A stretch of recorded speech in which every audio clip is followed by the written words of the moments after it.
So because the media surrounding Formula 1 has been hell-bent on dividing the people lately, I figured we needed something that was going to bring us all back together. Something that we can all have civil conversation over. Something which can bring out our love for the sport rather than our hate for it. Because that's all we hear about nowadays. There's no fun anymore. Only conflict. Fans against fans. Fans against pundits. Pundits against fans. Fans against drivers. Drivers against fans. I mean, come on, people. Let's raise a smile every now and again. And with the new season ahead of us, putting out some predictions for the year would be fun, yeah? It's an ego trip for us F1 YouTubers to pretend that we're geniuses or something whenever we haphazardly get something right. So without further ado, let's have a look at the stuff and see what I think will happen in the year 2022. First off, I wanted to clear the champions for Formula 3, Formula 2, and for Formula 1. I mean, duh. For Formula 3, I'm gonna jump on the bandwagon and also guess by his current form, for the champion to be Ollie Behrman of Prema. This young kid has got some gusto and a heap of talent to go with it. And while his teammate Arthur Leclerc is speedy as all hell, he does have a love-hate relationship with the checkered flag. In Formula 2, the title will go to the next Alain Prost, Formula 1 bound, very French-sounding name kid called Théo Pourchaire. Yeah, this kid does have enough money to buy all of San Marino, but he does have the goods. Monaco last year proved it, and he's been touted as a shoo-in for the Alfa Romeo Formula 1 seat for 2023. By the way, speaking of Formula 1, this year's champion? Well, it's this guy. Charles Leclerc is champion of the world! No, I'm not on drugs. That comes later. And I do realize the notion that Charles becoming the champion this year is a bit of a fad. But for the record, Sammy and I predicted that shit first. At least I think we did. So why do I think that Charles Leclerc will be the champion this year? Well, in the main, it's down to the wagon that Ferrari have delivered this year. If there's ever a season that they're going to be ready for a title shot, it's this one. They've put a lot of focus into this year. And yet, despite the Italian tendency to blow up everything they ever invent, they'd shown progress last year after their disastrous 2020 campaign. When it comes to Charles himself, he's shown enough times that he has speed, led down only by some of his lap 1 shenanigans. But being in a good car can help prevent Charles from running into Pierre Gasly and instead waltz off into the distance. And while this prediction was made before the preseason testing, shakedown, since unveiling their car, which more belongs in the Louvre than a racetrack, it's clear as day that Ferrari have a better car than in previous years in terms of both power and nailing the regulations. How much better is a complete unknown, but I reckon that this will be the wagon that will take the Prince of Monaco to his first world title. As for his teammate Carlos Sainz, there will be no such title, but he certainly will challenge Charles for it, and in the process, will take his first Grand Prix victory this year as well. In qualifying trim, Charles was king of the hill at Ferrari, but while Leclerc was mastering up new and better ways of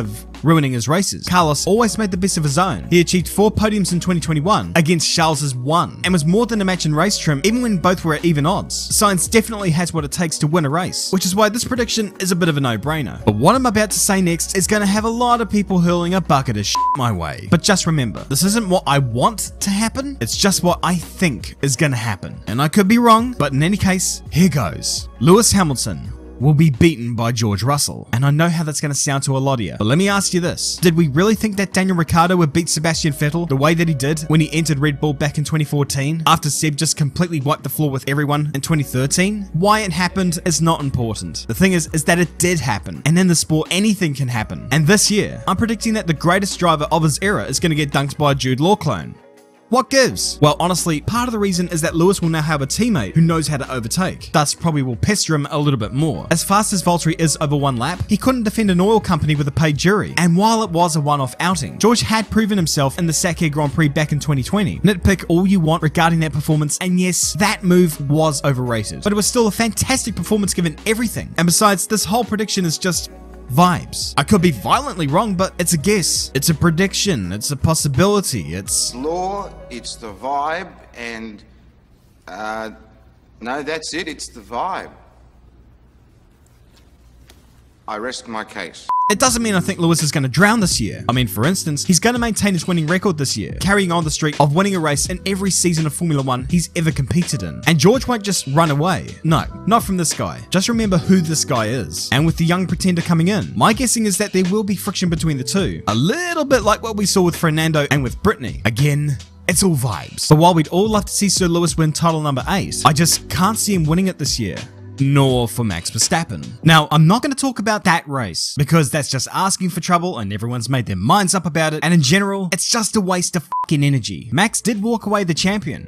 It won't happen this year though. In fact, this year is going to be more tricky for him, and for Red Bull in the main. All the time and effort spent toward the title challenge last year is going to come back to haunt Red Bull, although knowing some of the Horner and Marco say I don't know if anything haunts them anymore. Red Bull have a snazzy looking side pod this year, and it does look a decent car. And it's so damn good to see the number 1 back on the champion's car. But Red Bull will not be at the forefront and will be lucky to scrape in a win or two. This also means some bad things for Checo, who, if this year don't go too well for him, could be on the chopping block. And I think he will be. And I think if he does get the chop, he'll retire from Formula 1. I don't really have any favourites in the sport, but you can't not support Checo. Even so, Baku may well have been the last time we see Checo on the top step of the podium. Please excuse me while I go cry in the corner. But hey, let's not get hung up on that, for there will be a driver who will step onto the top step of the podium and become a Grand Prix winner once again.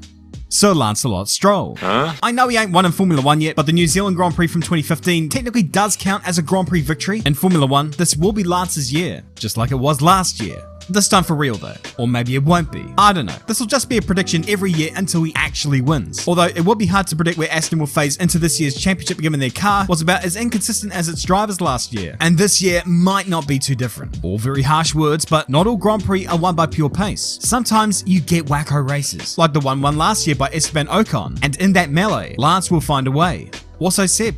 Yeah, I reckon Seb will return to the top step of the podium as well. To summarise, big things predicted for Aston. I mean, I'd hope so. Just to make up for Lawrence's speech at the car launch, which, thanks to him, felt more like a funeral.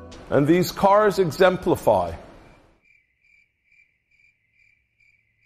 that we are the world's only independent, ultra-luxury car group. I know it seems like I'm just throwing shit out there at the moment, but this is a different year for the sport. There will be shakeups, including over at Williams, who will take a big stride forward. I see them in the hunt for points for every round this year, by at least one of its drivers, so long as no bad luck befalls them. And when all the stars align, I could see Albon getting a P4, maybe a P3 if a wacky race were to occur. Meanwhile, over at AlphaTauri, I'm not predicting a hell of a lot of things other than Gazza continuing to do his thing, a la making the most of what he has and scoring the odd free podium, while teammate Yuki Tsunoda will finally make good on the hype and start delivering results. Will this be good enough to escape the venomous wrath of Darth Marco? Well, that remains to be seen, seeing as how Red Bull have like 11 million juniors in their ranks, and Marco trading his seats like a damn football coaching job. Maybe Yuki will have to remain on his toes. Just a recommendation from a dude who doesn't know about driving a Formula 1 car. But while this is all sunshine and rainbows for the aforementioned teams, there are two that I'm predicting are gonna drown this year. The first of those teams being Alpine. Our f***ing plan ain't gonna take a liking to that, but with so many teams moving up and down the grid, I mean, someone's gonna have to bite the dust, right? And Nando's barbecue during shakedown, didn't do diddly to quell fears that maybe Fernando was in for another year of torment. I just can't see them replicating their 2021 glories, even if they were a little bit haphazard. And I can't see that either for McLaren.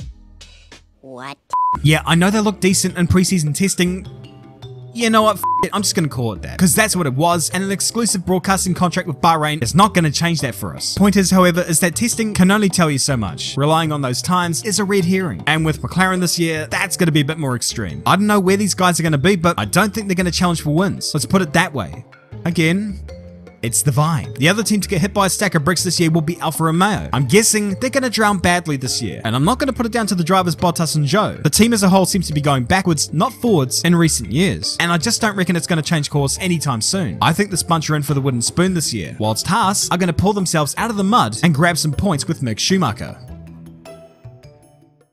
Anyway, moving on. Looking ahead to 2023, I am going to take a stab at some driver moves. Zhou will move to Williams, replacing Albon or Latifi, whoever the hell it is, because that Alfa Romeo seat of his will be handed to Teo Pourchaire. The writing ain't just on the wall with that one. It's on the floor, the ceiling, the whole damn freaking room. And while not strictly speaking 2023, I'm predicting that the new Andretti Formula 1 team will be announced around Miami Grand Prix time, entering in 2024 with Colton Herta as one of his drivers. But hey, Michael, word of advice from an egomaniac here. While you're at it, bringing Colton to Formula 1, you may also want to draft in Kyle Kirkwood too. If we want a damn good all-American lineup in Formula 1, that's your combo right there, man. Come on, Michael, you can make it happen. So make it happen. So yeah, those are my predictions for this year. Got any of your own? Cool. Comment down below. Don't like any of what I've said? Cool. Can't say I'm sorry though. I mean, like I said, it's just what I think will happen. But honestly, it's great heading into a year and not really knowing where the teams are going to be this year. It is a nice change of pace. God forbid we have the same team winning over and over, year after year, but you know, I digress.